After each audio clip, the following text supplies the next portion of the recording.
What do you think about yourself, anyway? What do I?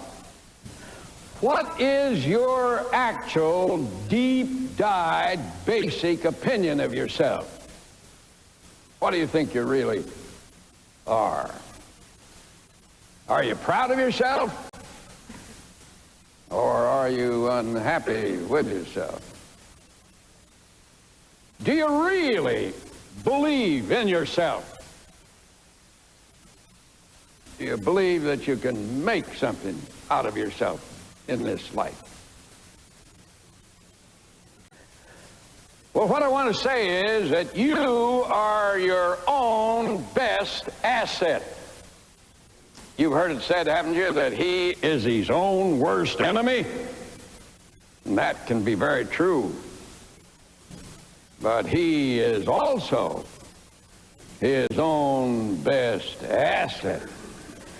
Because if you really get with yourself, your real self, and let it take charge of yourself, believe me, you're going somewhere. And you're going to do it well. Now, of course, if you've messed yourself up, that doesn't mean anything but that you should be sorry for it, get forgiven for it, find the sources of strength in Jesus Christ, and become your own best asset. For example, I was at an airport check-in desk one day, and just ahead of me was a fine-looking man and woman in their early lives. And they saw me, and the woman said, "Oh, Dr. Peale, I'm so glad to see you." And he said he was glad to see me too. So what could I say but that I was glad to see them also? And I was glad to see them because I'd never seen them before, and they were very nice, obviously. And that they were in love with one another was so evident. I never saw two people who showed their affection quite so much in a very dignified manner. The man said to me, "I want you to meet my wife." And he said, "Isn't she beautiful? Isn't she wonderful?"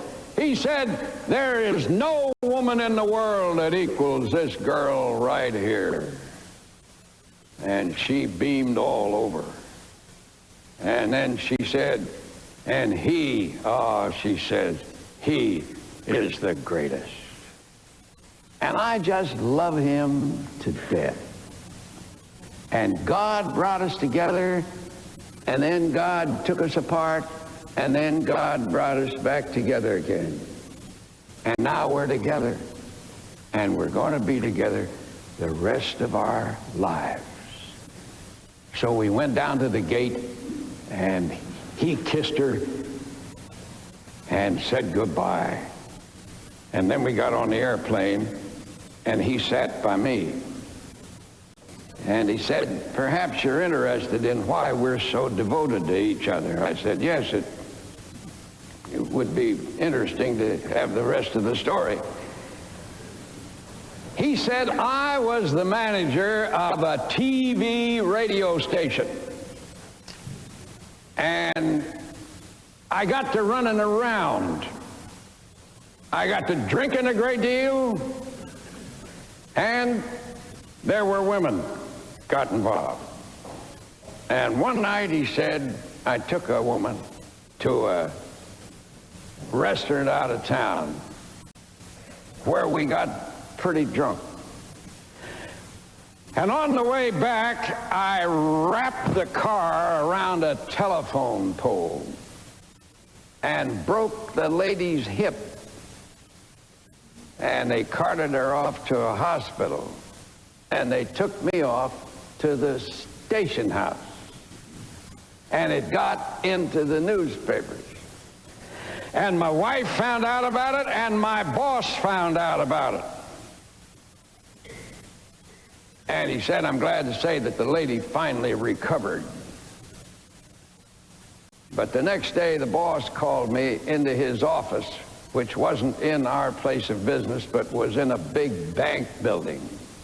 Now, my boss is the owner of the station, and he is perhaps the most influential man in all of this area around about here. He owns about half of it, and he's president of that big bank.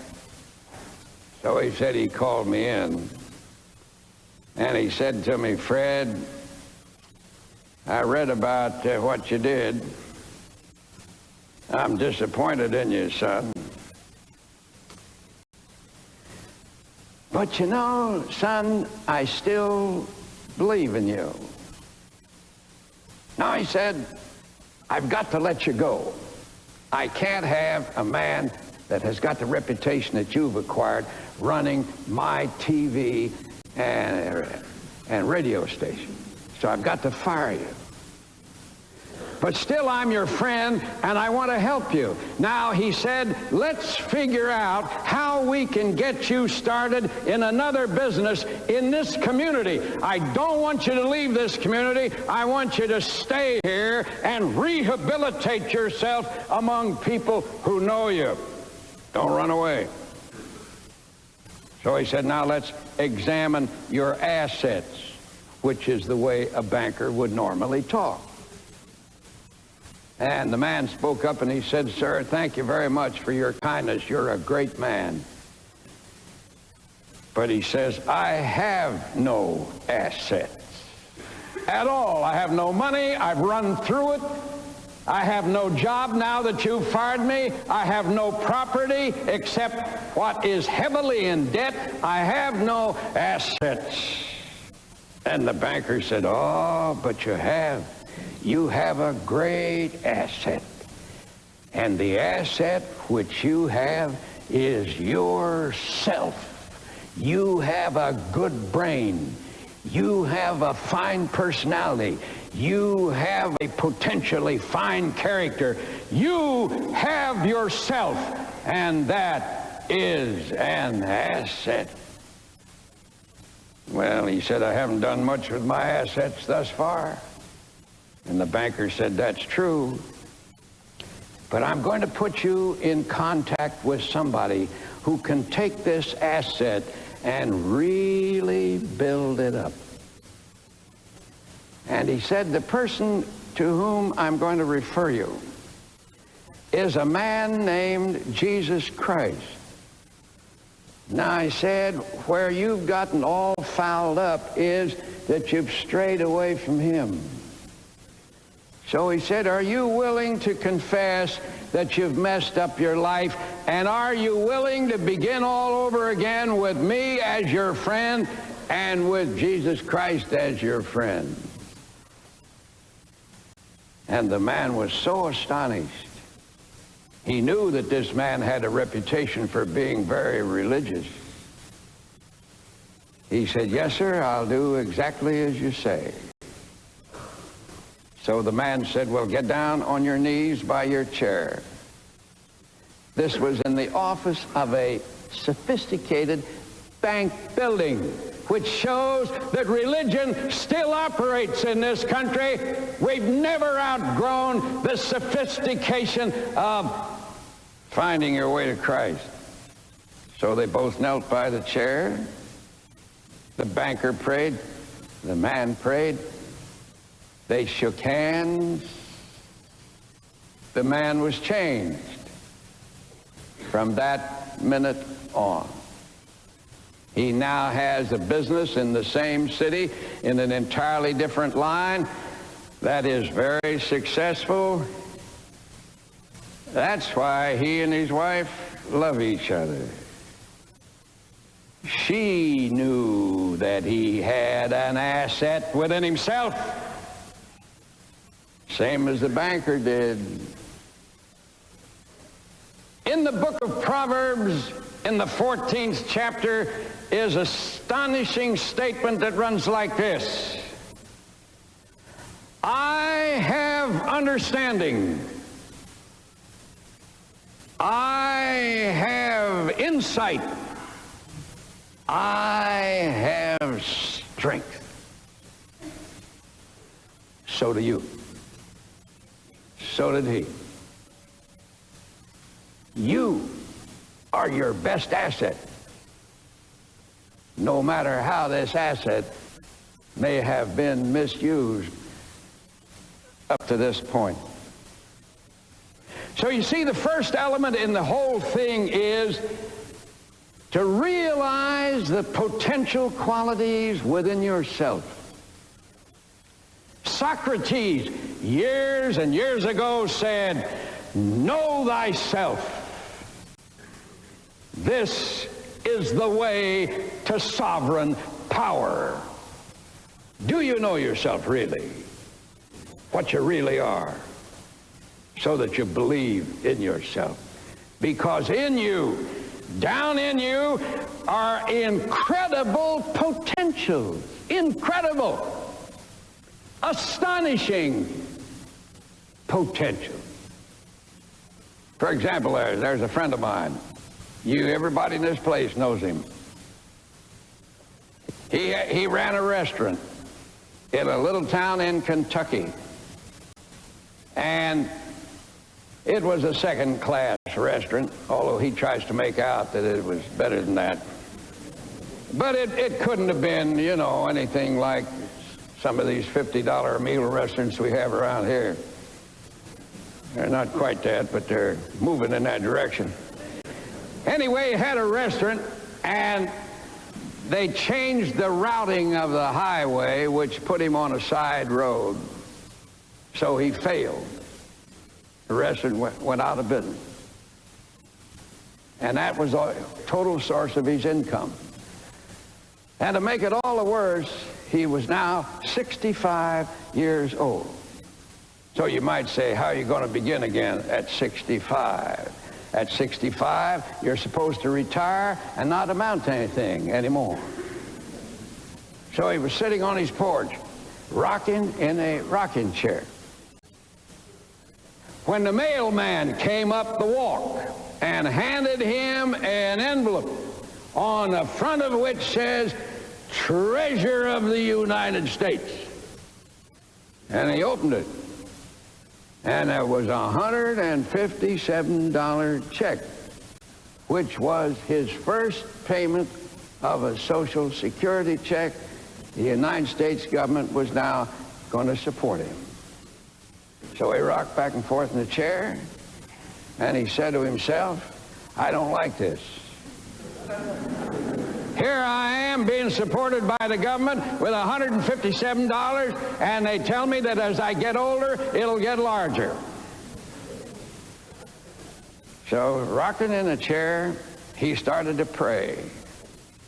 And then he started to think. And he happened to remember his mother. And what marvelous fried chicken his dear old mother made.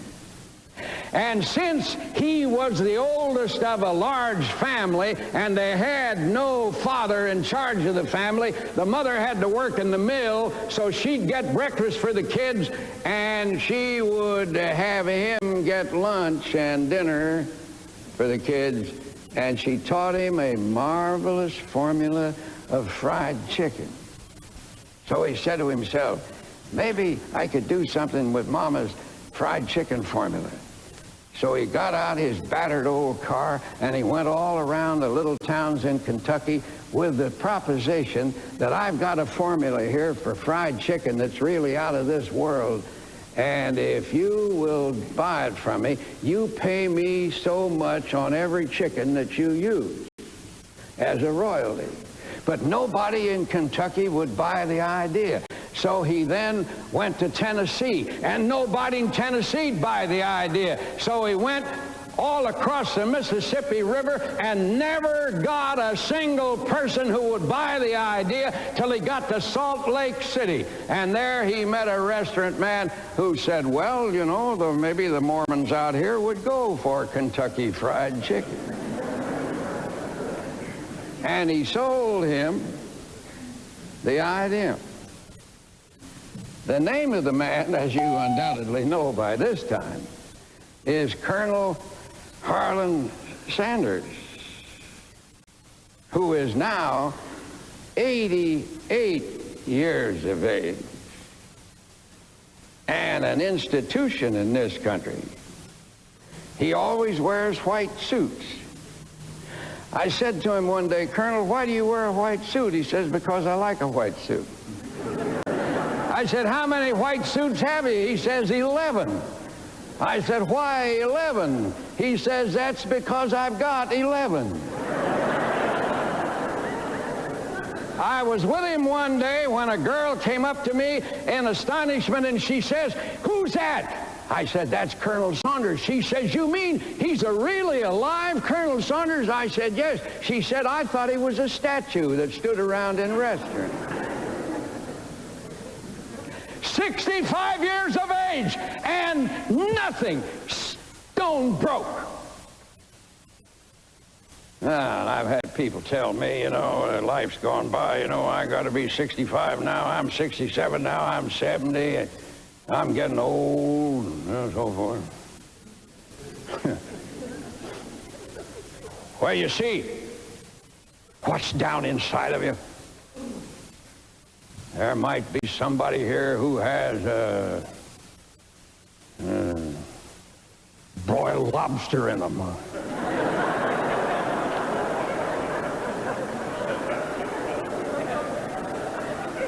Or at least a decent steak.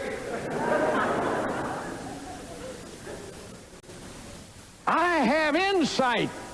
I have wisdom. I have understanding, says the book of Proverbs. That means you, and you, and you, and you, and you. And it means me, too. I've got more in me than has ever come out. I remember one day, after I'd preached a sermon and really pulled out all the stops, one of my old college classmates came up and spoke to me. A nice young girl. She is. And she and I went to college together. And she came up and she said, "Norman, that wasn't a half bad sermon." I said, "Thank you very much, Marguerite." She said, "You've done quite a little with the small amount that you had to start with." At first, that irritated me. And then, secondly, I decided it was a compliment. Because if you can take what little that you've got and magnify it, then you'll find it'll be much larger than you could possibly consider. I like to preach sermons because I like to talk to people, because I love people and I believe in people, and I see out in front of me wonderful people. I hope that when you go home today and look into the mirror, you will say to yourself, "I'm a wonderful person." Because you are. Got all kinds of ability in you, even though you don't think you have. We had a woman in this church one time, and she was married to a very wealthy man. He was owner of a big stock exchange house in Wall Street. He was the owner of a big oil company. He was for 8 years United States ambassador to Norway under President Truman. He was one of the biggest businessmen in this country. And his wife died, and he married his secretary. And his secretary was the one that I knew. So he died. And I went out to the cemetery with Josephine to inter her husband's body in the ground. And she said, "All the men that my husband were associated with are coming around telling me what I ought to do about all these businesses. What do you think I ought to do?" she said. This was riding back into town from the cemetery. I said, "Well, sir," or "Well, ma'am," I said, "in my opinion, you know more than any of the men who are trying to advise you. And while I don't know them all, I know some of them. And based on the ones that I know, you are smarter than any of them. So what I would do if I were you, I would take charge of your husband's businesses, all of them. I would be the executive. I would run them, and I say that you've got it in you. She said, I'm a poor girl. I never even went to college. All I was a secretary to him, and he fell in love with me for some strange reason. But she said he always did bounce his ideas off of me. He'd say to me, Josephine, you don't know anything about it, but let me ask you what you think about this. Just, I want a face to talk to. So I said, you've absorbed. Well, sir, what happened? The day came when I used to read magazine articles. Josephine Bay, the greatest woman in American business. Josephine Bay, the greatest woman in Wall Street. I read the articles. We have a room in this church called Bay Hall. She gave it to the church. She was a humble, beautiful Christian woman who didn't realize that she had such enormous capacity. She was a greater businessman than her husband was, ultimately. See? That's what's in people. She used to sit right down here, didn't think she amounted to anything. Fact is, told me several times she didn't amount to anything. Didn't understand why her husband ever married her. He knew she amounted to something. He knew she was her greatest asset. There's somebody like that right out here now. Incidentally, when that hall was given to the church, it cost $75,000. And I was raising money. And one day I stood up here in the pulpit and I said, I'd like somebody to give $75,000. And I went home and Josephine was on the phone. She said, I'll take the hall. I said it cost $75,000. She said, I heard you. Maybe there's a Josephine out here this morning. There are great people in this world. The people who know Jesus Christ, who let Jesus Christ release their personalities. You can be something great in this life. I don't mean get your name in the paper, make a lot of money. You can be a credit to yourself and a credit to humanity and help push this world forward in justice and well-being for all men. We've got wonderful people here, and Jesus Christ calls you to be the great asset that you are. That's what it's all about. I was making a speech in a city at a big sales gathering, and before my speech came on, they gave 5 prizes to the 5 people who had the greatest sales record in that year, in that area, and who were at the same time, they had several standards, not only what they sold, but what they were, their character, their influence in the community, their civic activity, and everything that you'd wrap it up in a package. And they gave it to 5 people, 3 women, 2 men. And one of the women received the highest prize.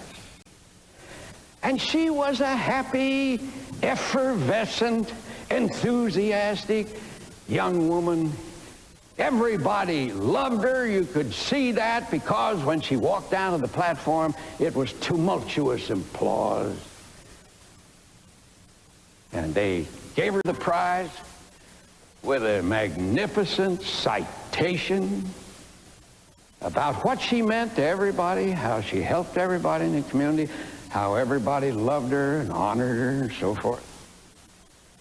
And she took the prize and she made a charming little speech of response. And then what do you think she did? You never believe it. She came over and she kissed me on the cheek and she said, Dr. Peale, I love you. And I said to her, well, you know, I love you too. but how come we love each other? She said, I was a country girl from South Carolina, from a very impoverished family. And I came up to New York in the vain hope that I could get a job and amount to something because my family was so poor and I wanted to help my family. But I had no faith in myself. I didn't even speak well. I wasn't educated well. And I used to come to Marble Church, and one Sunday morning in Marble Church, you really got very excited in telling people what they could become if they gave their lives to Christ. You said even that I could be somebody if I would give my life to Christ, that I could have wisdom and understanding and greatness of life. And she said, sitting right back there in that pew, I did that. Then shortly afterwards, I moved to another city because I got a job in another city, finally ended up here. She said, this prize that I got today goes back to Marble Collegiate Church, where you told me a number of years ago that I was my best asset. And I tell it to you now.